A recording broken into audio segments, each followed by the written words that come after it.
A paz, meu querido, que o Senhor possa estar te animando cada dia a ler, a meditar, a se relacionar com Deus através da sua palavra, meu amado. Nós estamos aqui no livro de Êxodo, capítulo 12. E esse capítulo, meu querido, é o capítulo em que a 10ª praga é lançada sobre o Egito. É o capítulo em que Deus orienta a Páscoa, a instituição da Páscoa no povo judeu. É o capítulo que os 600.000 homens, sem contar mulheres e crianças, saem do Egito. 600.000 homens. Era de fato um grande número. Era de fato assim um número de pessoas para liderar na segunda fase no Egito, ou na segunda fase no deserto, queridos, no deserto, perdão. E nós vemos aqui, primeiro nós vemos a partir do versículo 1, Deus orientando o povo em relação à instituição da Páscoa. Este será o primeiro mês do ano, um mês de reunião em famílias. Então, este mês será o primeiro mês do ano. Deus ordena, e de fato é um grande acontecimento para ser lembrado.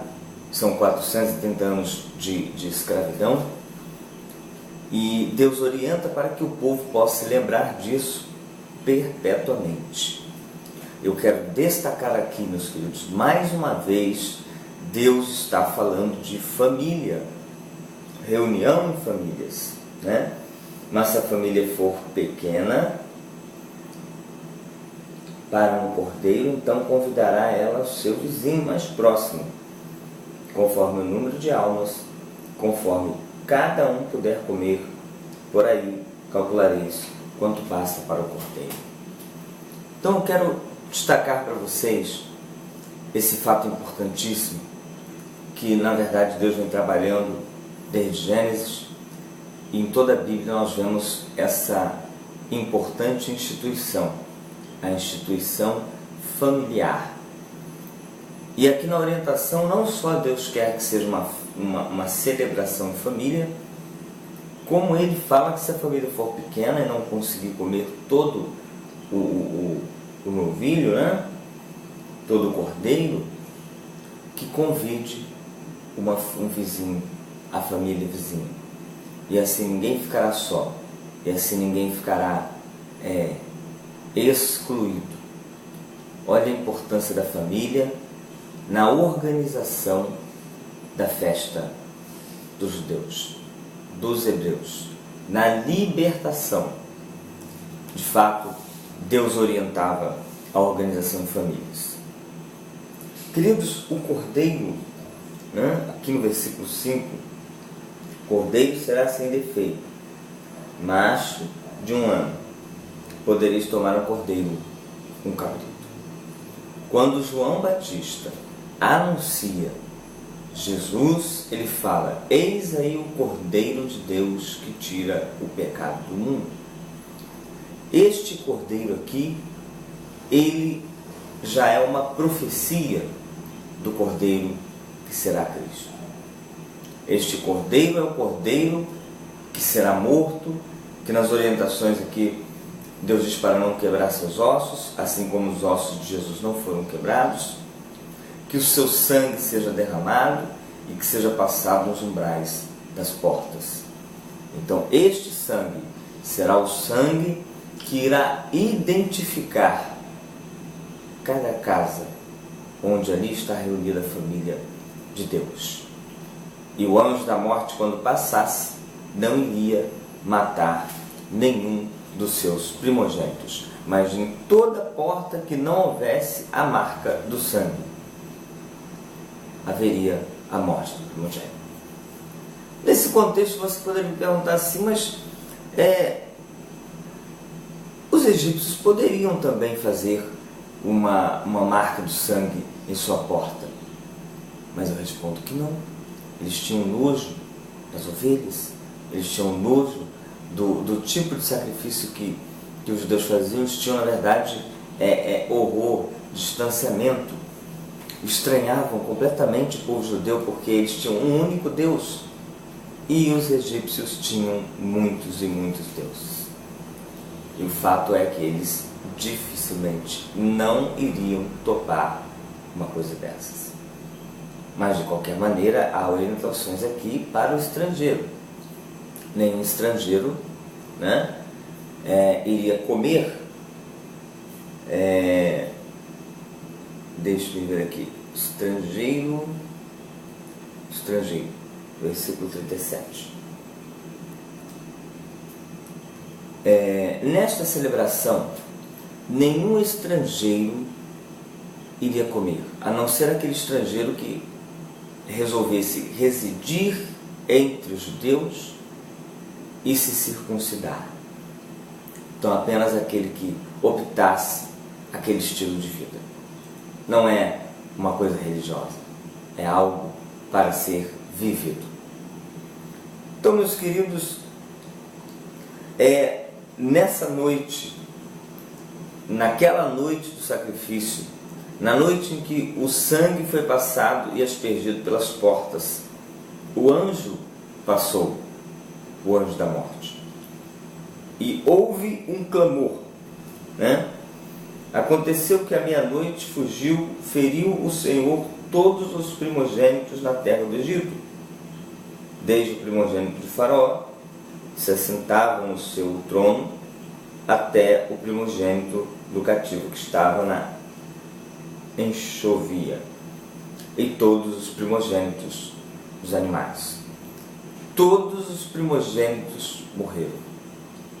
Primogênitos, queridos, é o primeiro filho.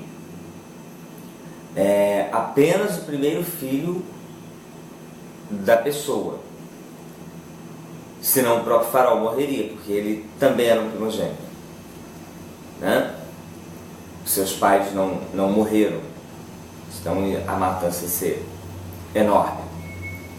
Mas, queridos, eu quero aqui dizer para você o seguinte: este ato mostra que o juiz é Deus, o juiz é o Senhor.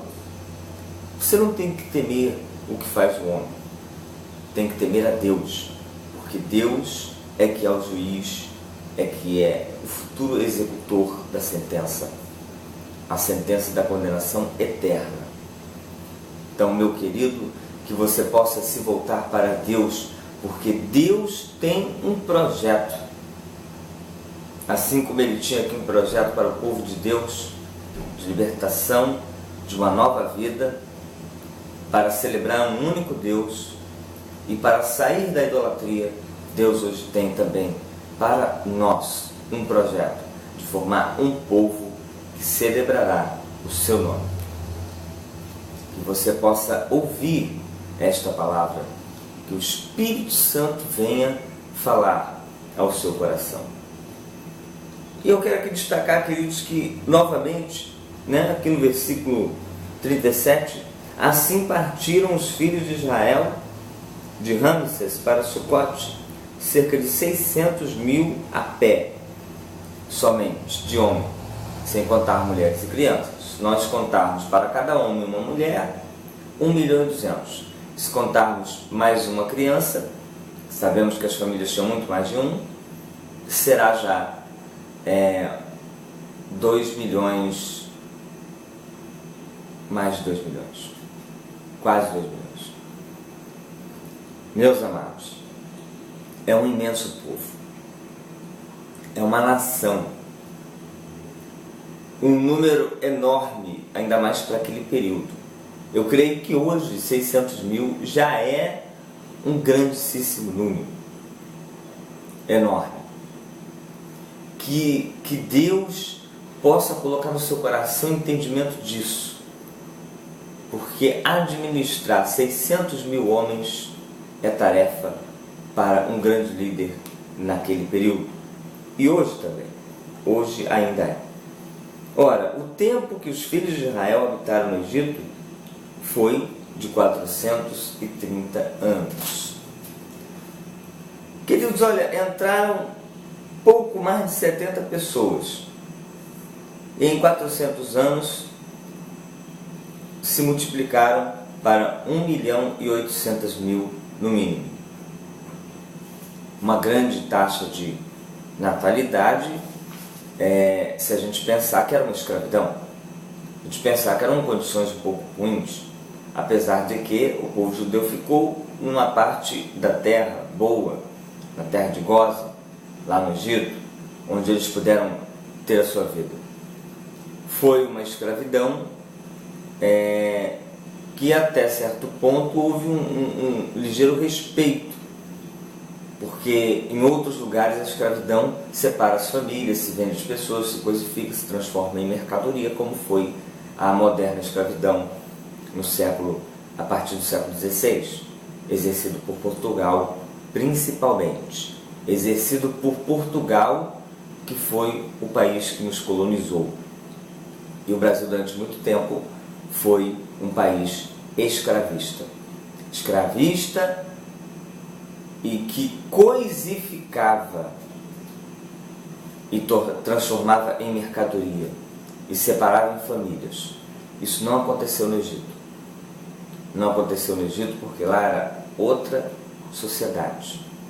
Mas de qualquer maneira o Senhor nunca aprovou na Bíblia a escravidão.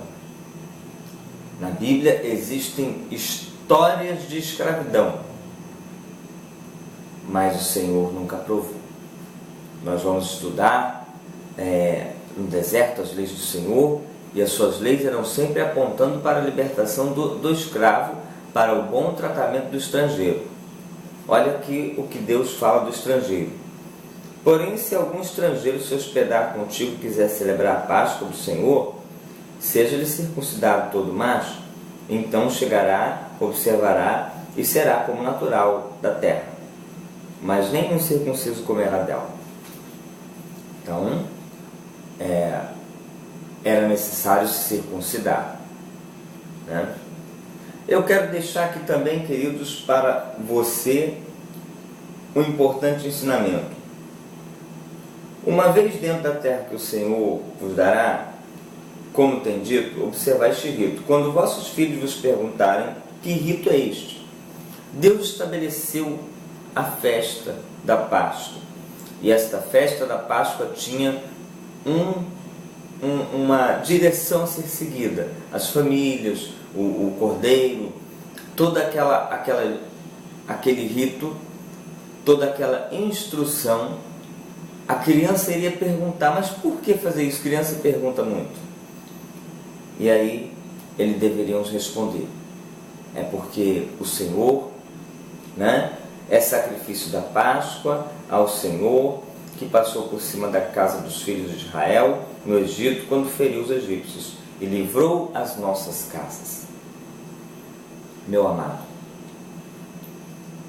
as famílias precisam ter histórias com Deus e precisam contar para os seus filhos as histórias de Deus.